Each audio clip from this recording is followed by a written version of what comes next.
हम लोग श्रद्धा प्रेम के साथ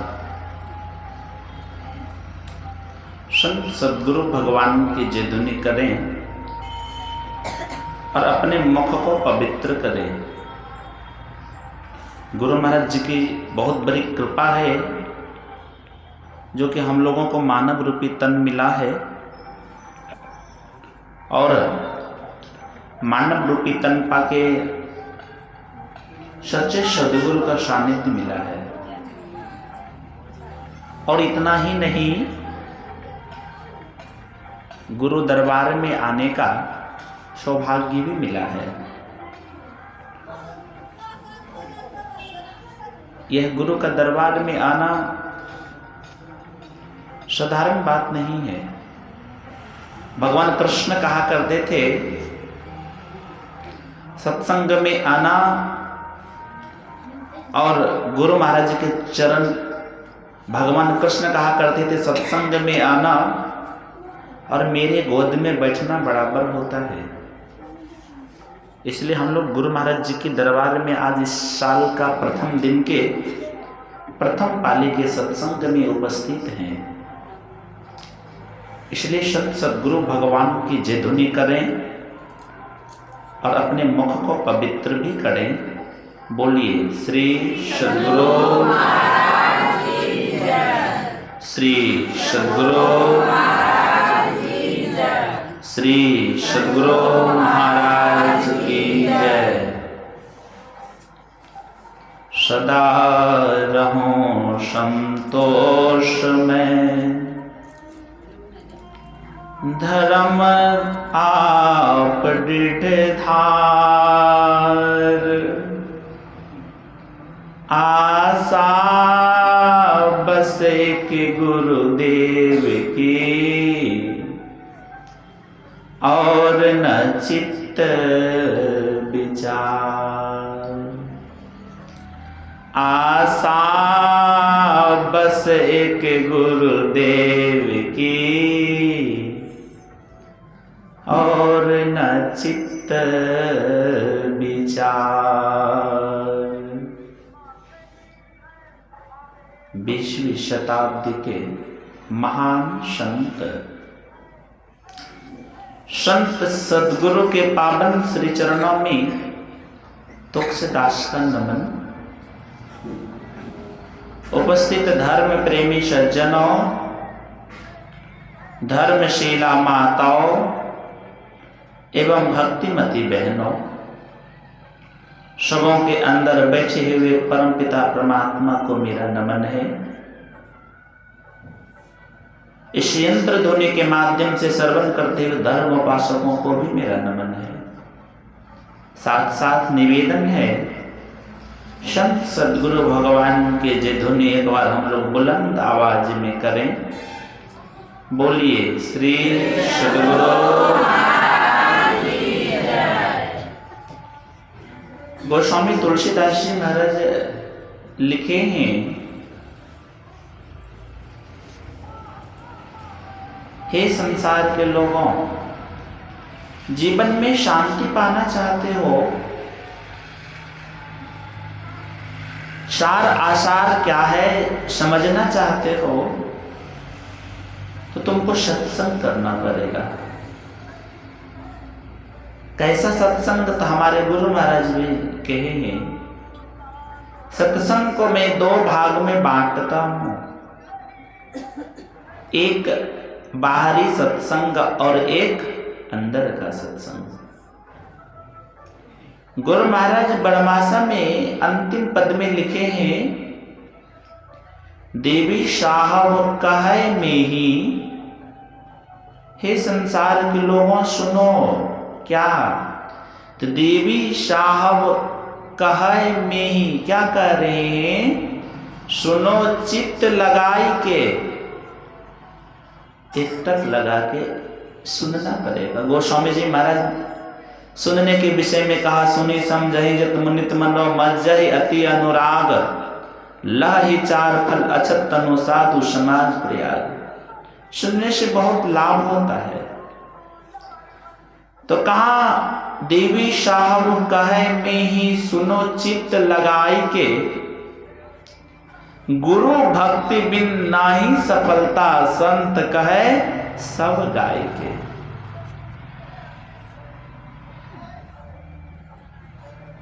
सत्संग को हम लोग इस तरह से करें। गोस्वामी तुलसीदास जी महाराज जी की कुटिया में दुष्ट लोग आग लगा दिए थे। भगवान राम दर्शन दिए, तुलसीदास तुम्हारे सामने अभी दुख का पहाड़ आया हुआ है, तुम्हारे पास खाने का कुछ नहीं है, पहनने का कुछ नहीं है, रहने का कुछ नहीं है, कुटिया तुम्हारा जल के श्राप हो गया। हे तुलसीदास, कुछ यदि मांगना चाहते हो ना तो हम देने के लिए आए हैं, मांग लीजिए। कहा देने के लिए आए हैं? कहा हाँ देने के लिए आए हैं, मांग लीजिए, जो भी आपको मांगना हो आप मांग लीजिए। तो क्या कहते हैं गोस्वामी जी महाराज, प्रभु देना चाहते हैं? कहा हाँ देना चाहते हैं। कहा भगवंत आप यदि हमको देना चाहते हैं, देहो सत्संग, प्रभु हमको आप सत्संग दीजिए। कहा सत्संग से? हे तुलसीदास, भगवान राम परीक्षा लेते हैं। हे तुलसीदास, सत्संग से तुमको क्या मिलेगा? क्या शांति होगा? कुछ प्राप्त कर सकोगे? तो कहने लगे प्रभु भले संसार का सुख नहीं मिले। महर्षि शाही सौम्य जी महाराज बराबर कहा करते थे, देखो ध्यान करने के लिए बैठो, ध्यान नहीं भी हो ना तब पर भी ध्यान करने के लिए बैठो। ध्यान करने से संस्कार बनता है और एक ना एक दिन अवश्य ध्यान में मन लगेगा। क्योंकि गुरुदेव की वाणी है, विविध भांति के कर्म जगत में जीवन घेर फंसाता है। हम लोग संसार में प्रथम बार नहीं आए हैं, तो कहा सत्संग से क्या होता है? सत्संग से तुमको क्या प्राप्त होगा? कहा प्रभु भले रहने का कुछ नहीं हो, खाने का कुछ नहीं हो, पहनने का कुछ नहीं हो, लेकिन प्रभु सत्संग तो आपका अंग है। आपका यदि निज अंग है प्रभु तो सत्संग है। जहां आप प्रभु हमको मिलेंगे, पुनः हमको कमी क्या चीज की रहेगी? इसलिए जीवन में चाहिए हम लोगों को सत्संग करें, संतों का संग करें।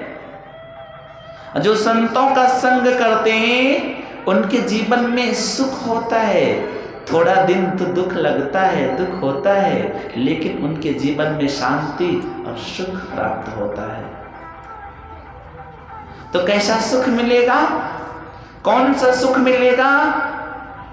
तो गुरुदेव ने कहा वह सुख इस आंख से देखने में नहीं आएगा। और परमात्मा रूपी सुख, जो सुख सत्संग करने से हम आपको मिलता है, वह सुख इस आंख से देखने में नहीं आएगा। यदि बाहरी सुख से आनंद होता तो गोस्वामी तुलसीदास जी महाराज को भगवान राम का दर्शन चित्रकूट में प्रथम बार हुआ था, लेकिन वह सुख दर्शन से राम को गोस्वामी जी महाराज पहचान भी नहीं सके थे। क्योंकि बाहरी दर्शन में भ्रमण भी होता है, नहीं पहचान सके थे। तब भगवान राम को जब नहीं पहचान सके, पुनः हनुमंत को पुकारते हैं, प्रभु आपने कहा था कि वो आएंगे, चंदन घिसेंगे। मैं चंदन को घिस रहा था, तिलक करेंगे, अपने भी करेंगे और हमको भी करवाएंगे। प्रभु कहाँ आए? काहे तुलसीदास आए हुए थे, लेकिन तू पहचान नहीं सका, क्योंकि उस राम का दर्शन तुम अंदर में करने का जिज्ञासा कभी नहीं किया। तू अंदर में दर्शन नहीं किया, तू बाहरी दर्शन करना चाह रहा है। इसलिए यदि दर्शन करना चाहते हो तो पहले तू अपने अंदर में दर्शन करो। एक बार यदि अंदर में दर्शन हो गया तो पुनः हम आपके जीवन में दर्शन के लिए भरमाना नहीं रहेगा। गुरु की कृपा से मां सबरी को दर्शन हुआ। मां सबरी 2 दिन 4 दिन 5 दिन नहीं, शास्त्र में बखान आया है 14,000 वर्ष तक मां सबरी भगवान राम के प्रतीक्षा में रही थी। लेकिन जब दर्शन हो गया, मां सबरी भगवान के आगे रोने लगी, हे प्रभु,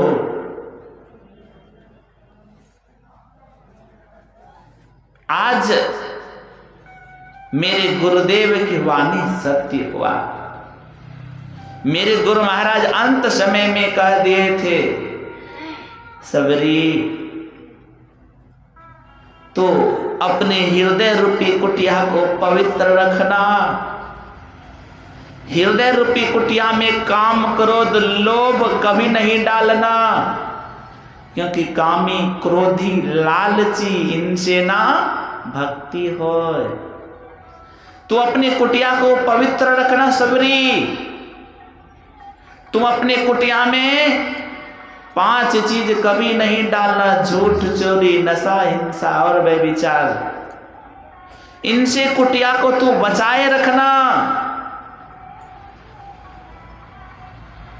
और तुमको दर्शन देने के लिए भगवान राम आएंगे, कहीं जाना नहीं पड़ेगा। प्रभु मैं अधीर्ज हो चुकी थी, क्योंकि 2 दिन 4 दिन 5 10 दिन नहीं, भगवंत 14,000 वर्ष में आपके इंतजार में खड़ी रहती थी एक टक लगा के। हम लोग तो 1 2 साल 4 साल 5 साल अभ्यास करते हैं ना, कुछ नहीं देख पाते हैं, कहते हैं बाबा इतना दिन से भजन कर रहे हैं, कुछ कहाँ देख पा रहे हैं। हमारे गुरु महाराज ने कहने की कृपा किए हैं। क्या कहते हैं गुरु महाराज, हे संसार के लोगों सुनो। तो गुरुदेव ने कहा, सब अवगुणों से पूरे, हे भगवंत मेरे में गुण नहीं है, मेरे में क्या है, अवगुण भरा हुआ। सब अवगुणों से पूरे हो में गुरु क्या है, जरूरे भगवान जरूर में अवगुण से बड़ा पड़ा। सब अवगुणों से पूरे हो में गुरु जरूरे। लेकिन हे गुरुदेव क्या है, आपके चरण से मैं दूर नहीं, तुझसे न कुछ भी दूर है। भगवान आपके चरण से कभी दूर नहीं, अवगुण सकल जला दो। पापों के संस्कार जन्मों के मेरे है, जो दया कर क्या करना हम लोगों को चाहिए जीवन में। महर्षि शाही सौम्य जी महाराज ने अपने जीवन में गुरु का सहारा लिए, और गुरु के सहारा लेके हमारे महर्षि शाही सौम्य जी महाराज ने कह दिए, आज जीवन में संत सद्गुरु का सहारा लिया। एक माँ को छोड़े करोड़ों माँ मिली सेवा के लिए, एक पिता को छोड़े करोड़ों पिता मिले सेवा के लिए। क्या संस्कार गुरु पूजा करने से। तो गोस्वामी तुलसीदास जी महाराज श्री हनुमंत कहने लगे, ये बाहरी दर्शन से काम चलने वाला नहीं है। ये बाहरी दर्शन कर लेंगे, कहा भगवंत पहले बाहरी दर्शन करा दीजिए ना। कहा ठीक है कल कराऊंगा। कल पुनः भगवान राम आए, लक्ष्मण आए, सीता आए, लेकिन पता नहीं चल रहा था। तब बोलना पड़ा हनुमंत को, एक शुगा का वेश बना के उन्होंने कहा, चित्रकूट की घाट पे भई संतन की भीड़, तुलसीदास चंदन घिसे तिलक करत रघुवीर। जो ही ये बात बोलते हैं, तुलसीदास जी महाराज जी भगवान राम के चरण में समर्पण हो गए, लेट गए। प्रभु आपका दर्शन के लिए ये आँखियां लागी रही, प्रभु दर्शन की, ये आपके दर्शन के लिए भगवंत ये बहुत दुख सहा।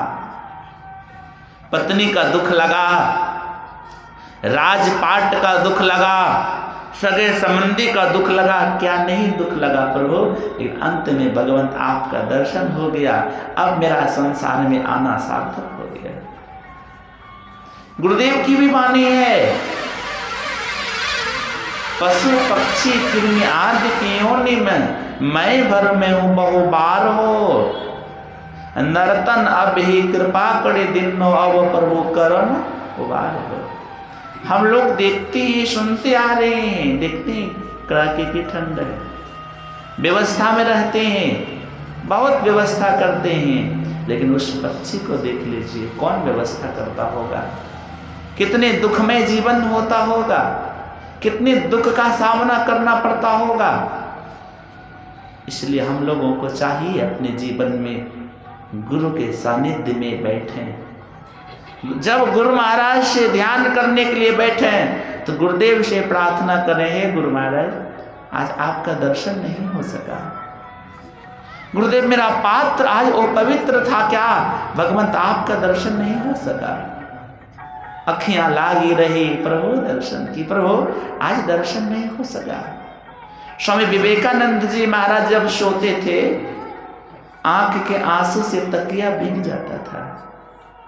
सेवक पूछते थे महाराज भींगा हुआ तकिया है, कहा देखो जिस परमात्मा को आदमी पुकार रहा उस प्रभु का दर्शन नहीं हुआ, उस ईश्वर का दर्शन नहीं हुआ।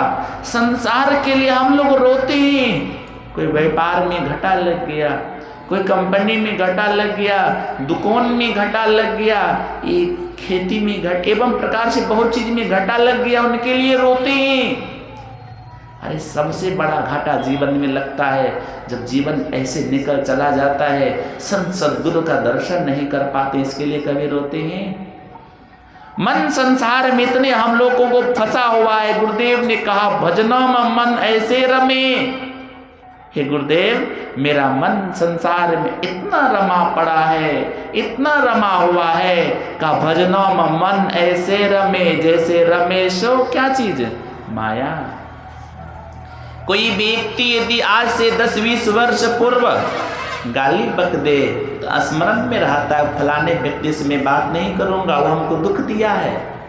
लेकिन साधु महात्मा राम नाम के हीरे मोती संत लुटावे गली गली, ले लो रे कोई राम का प्यारा आवाज लगावे गली गली। साधु महात्मा जो उपदेश करते हैं उस उपदेश को हम लोग क्या 1% भी अपने में उतारते हैं? नहीं उतार पाते हैं, कमी हो पाता है। क्यों कि पूर्व जन्म के पाप से हरे चर्चा ना सुहाए। इसलिए हम लोगों को करना क्या पड़ेगा? तो गुरु महाराज ने कहा उस ईश्वर का नाम श्रद्धा से जपना, अति पावन गुरु मंत्र मन ही मन जाप जपो। जनाबाई भी जप रही थी ना, गुरु पे इतनी श्रद्धा इतनी विश्वास उनको हो चुका था, जब गोईठा भी ठोकती थी ना अपने गुरु मंत्र को जपते हुए गोईठा ठोकती थी। पड़ोसिन गोईठा चोरी कर लेती थी, आपस में कहती थी ये भाई मेरी गोईठा है, का नहीं मेरी गोईठा है। तब तक बाबा कबीर आ गए, कहा तुम लोग आपस में झगड़ा क्यों कर रहे हो, लड़ाई क्यों कर रहे हो, विवाद क्यों कर रहे हो, क्या कारण है लड़ने और झगड़ने का? क्यों लड़ रहे हो, क्यों आपस में विवाद कर रहे हो, क्या कारण है? तो कहा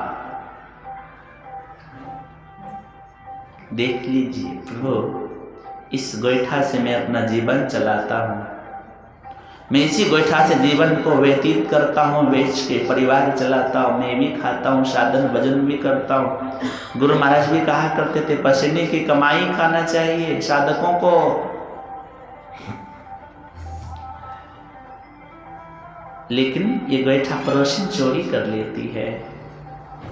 और मैं बोलने आता हूं तो आपस में विवाद करने लगती है, झगड़ा करने लगती है। देवी तो कैसे जानेंगे मेरा ही गोईठा है? कहा प्रभु मेरे गोईठा में चिन्ह नहीं, मेरे जितना भी गोईठा होगा ना, मेरे गुरुदेव का नाम है विट्ठल। मैं जितना भी गोईठा को ठोकी हूँ, मैं अपने गुरु महाराज का नाम को स्मरण करते हुए गोईठा को ठोकी हूँ। मैं अपने गुरु महाराज का नाम स्मरण करते हुए गोईठा को ठोकी हूँ। और आप कान में लगाएंगे, मेरे जितना गोईठा होगा उस गोईठा में मेरे गुरुदेव का ध्वनि आ रहा होगा, मेरे गुरुदेव का नाम इस गोईठा से भी निकलता होगा, हे विट्ठल, हे विट्ठल, हे विट्ठल। तो कहा क्या होगा, कितनी लाभ होगा, कितनी पुण्य होगा। बाबा कबीर कान में लगाते हैं गोईठा को, देखते हैं गोईठा से भी आवाज सुनाई पड़ता है। गुरु महाराज कुछ साहिशों में जी महाराज कहा करते थे, घर में भोजन भी बनाओ, मंत्र को जपते। अब तो जमाना स्टैंडर्ड का हो गया कि बहुत व्यक्ति के पास जाएंगे, किचन में भोजन बना रहे हैं लेकिन पाँव में चप्पल पहन के बना रहे हैं। बहुत व्यक्ति को देखते हैं, क्या संस्कार जगेगा इससे भोजन करने वाले को? गुरु महाराज कहा करते थे, चप्पल खोल के स्नान करके भोजन बनाना चाहिए, और भोजन बनाने वाले को उसमें कोई बाहरी बात, कोई फिजूल बात नहीं करना चाहिए, उसमें गुरु मंत्र जपते रहना चाहिए। गुरु मंत्र जपते हुए यदि भोजन बनेगा, वो भोजन यदि खाओगे वो भोजन प्रसाद बन जाता है, और जो भोजन करेगा उनको भोजन करने का लाभ होगा, उसको मन भजन में लगने लगेगा। इसलिए हम लोगों को चाहिए जीवन में सब काम करें, कोई काम नहीं छोड़ना है, सबको रखते हुए साथ में भजन करने से ना निकालोगे। गुरु महाराज ने कहा भजन परमात्मा का अंग है, उस भजन को कभी नहीं छोड़ो।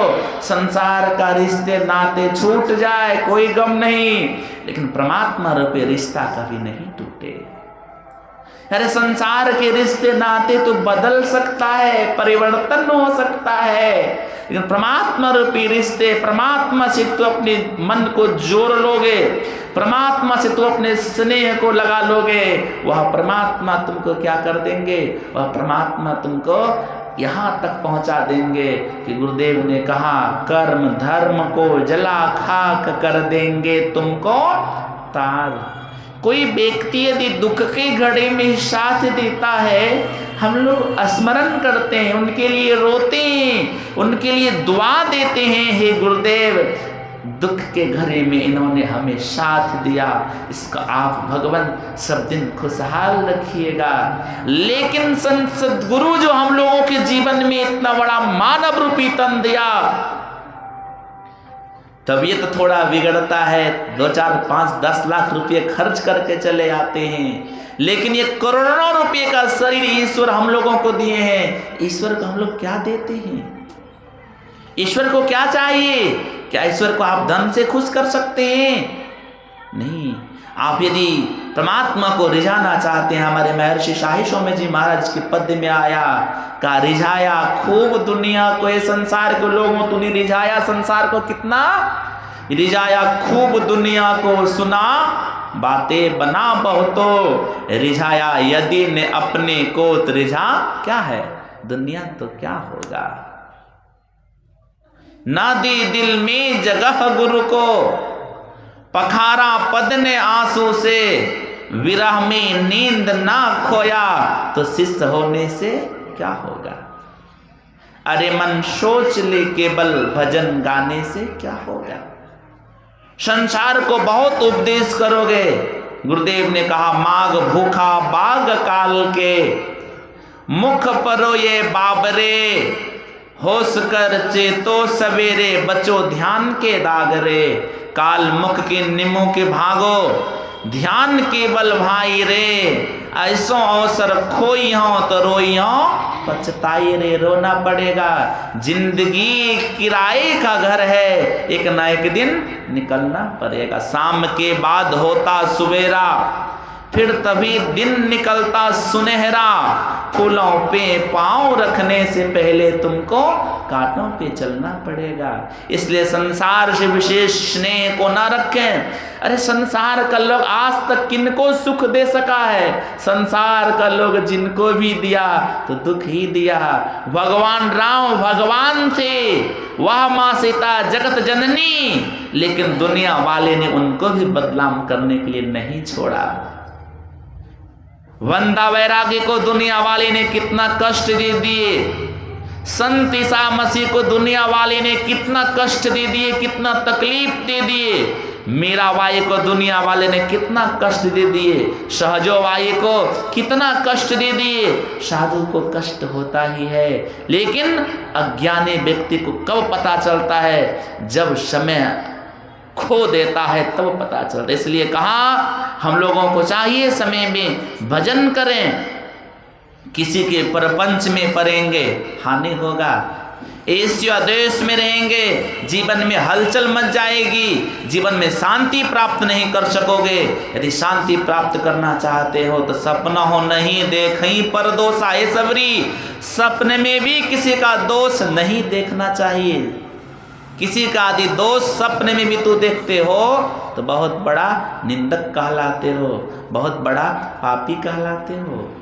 इसलिए हम लोगों को चाहिए जीवन में सच्चे सद्गुरु का आस करके भजन करें। भजन से हम आपका इहलोक परलोक दोनों मंगलमय होगा। मैं गुरु महाराज से प्रार्थना करता हूँ आप लोगों का नववर्ष मंगलमय हो, गुरु की कृपा बनी रहे। इसी तरह से ध्यान सत्संग में आप लोग भाग लेते रहें और समय पे भजन भी करते रहें। भजन सार है। संसार में सब कुछ छूट सकता है, लेकिन भजन नहीं छूटे। भजन हम आपको एक न एक दिन महान बना देंगे।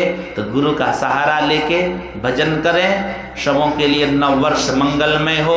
इन्हीं शब्दों के साथ श्री सद्गुरु महाराज की जय।